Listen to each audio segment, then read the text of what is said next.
The sun was bleeding orange over the Pacific when Petty Officer First Class Sarah Klein stepped onto the pier at Naval Base Coronado, her boots still dripping from a 12-hour dive-op that had left her lungs raw and her fingers numb.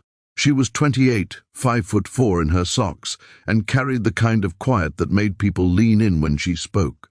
Most days she wore a wetsuit and a rebreather. Today she wore the working khaki of a damage controlman, sleeves rolled high, the gold-fouled anchor of a first-class petty officer glinting on her collar.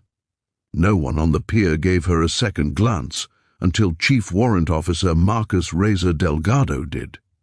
Razor was a legend in the teams, a SEAL with 3 bronze stars and a laugh like a chainsaw. He was also famous for never letting a moment pass without testing it. "Hey, sailor," he called, striding over with that easy swagger that said he owned the air around him. "What's your rank? You look like you just graduated boot."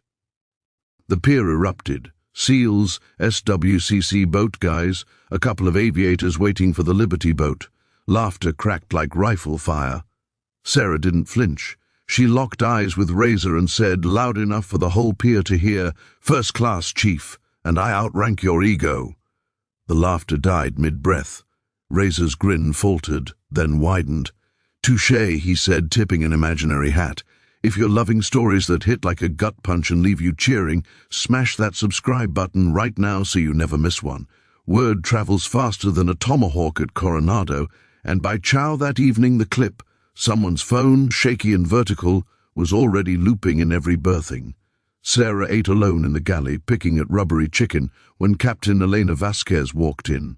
The skipper of the base was a surface warrior with a reputation for turning chaos into order with a single raised eyebrow. She didn't sit. She simply placed her cover on the table and said, "Klein, my office, now." The room went quieter than a chapel on Sunday. Sarah followed the captain through corridors that smelled of salt and diesel, past trophy cases full of captured flags and faded photos of ships long scrapped.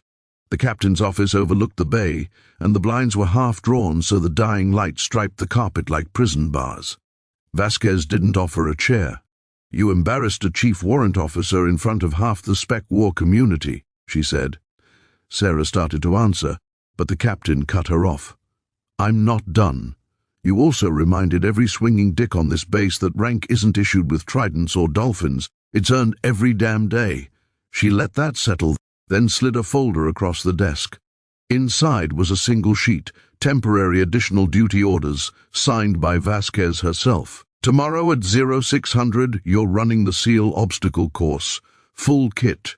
Razor's team will be timing you. If you ring out, you're on mess duty for a month. If you finish, the chief buys the beer, and the base will watch." Sarah felt the deck tilt beneath her. The O-course was sacred ground. 24 stations of pure misery designed to break men twice her size. She'd never even attempted it. "Yes, ma'am," she said. Vasquez's eyes softened a fraction. Dismissed. That night Sarah didn't sleep. She sat on the seawall with a headlamp and a notepad, sketching the course from memory, photos she'd seen in the base paper, stories from SWCC buddies who'd washed out of buds. The weaver, the cargo net, the slide for life, the dirty name, the rope transfer. She wrote times, angles, grip points. At 0200 she was still there when Master Chief Hale found her. Hale was a grizzled E9 who'd forgotten more about the Navy than most would ever learn. He sat without asking. "You know why Razor did it?" he asked. Sarah shook her head. "Because 3 weeks ago his little sister, a brand new ensign, got hazed so hard she put in her papers. He's been looking for a fight ever since." Hale stood. "Don't give him one. Give him a mirror." Dawn broke cold and metallic. The entire base turned out. SEALs in PT shorts, Marines from Security Battalion, cooks still in aprons. Someone had set up a PA system. Another enterprising sailor ran a betting pool. Razor stood at the starting line with his platoon, arms crossed, that same grin plastered on like war paint. Captain Vasquez took the mic. "This is not a stunt," she said, voice carrying to the back row. "This is a reminder. We are one Navy. We bleed the same salt water." She looked at Sarah. Petty Officer Klein, are you ready? Sarah's hands were steady as she checked her boots. Ready, ma'am? The starting horn screamed. She hit the low wall like a sprinter, palms slapping wood, legs driving. The crowd murmured, faster than they expected. The Weaver came next, a zigzag of logs that shredded forearms. Sarah's dive training took over. She moved like she was threading a wreck, shoulders low, hips driving. A cheer went up. Razor's grin slipped. Station by station, she chipped away at the impossible. The cargo net, 30 feet of rope that swung like a pendulum, she climbed hand over hand, boots finding purchase where others slipped. Halfway up, her left grip failed. The net whipped. She dangled by one arm, muscles screaming, the bay glittering 30 feet below. The base inhaled as one. Sarah swung her free hand, caught a rope, and kept climbing. When she rolled over the top, Razor's platoon was silent. The slide for life was next. A telephone pole slick with dew, a rope stretched to a platform 50 yards out over the water. Most candidates belly crawled, terrified of the drop. Sarah ran. She hit the rope at full speed, legs hooked, hands a blur, and shot down the incline like a zip line. She landed on the far platform with a slap that echoed. Someone started chanting her name. It spread like wildfire. The dirty name, a balance beam over mud, tripped her.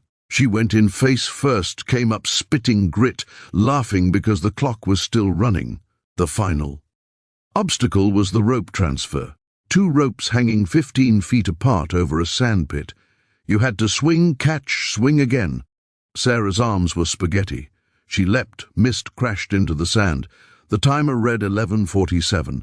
Course record was 12:02. She had 15 seconds. She climbed the first rope again, slower, every pull a negotiation with gravity. At the top, she looked straight at Razor. He wasn't smiling anymore. She swung. The second rope slapped her palms. She caught it, swung again, and let go. She hit the bell at 11:59. The base detonated. Captain Vasquez was first to reach her. She pulled Sarah to her feet, mud and all, and saluted. Razor approached, slower. The crowd parted. He stopped a foot away, eyes searching her face. "I owe you a beer," he said. Sarah, lungs on fire, managed a grin. "Make it 2, one for my ego."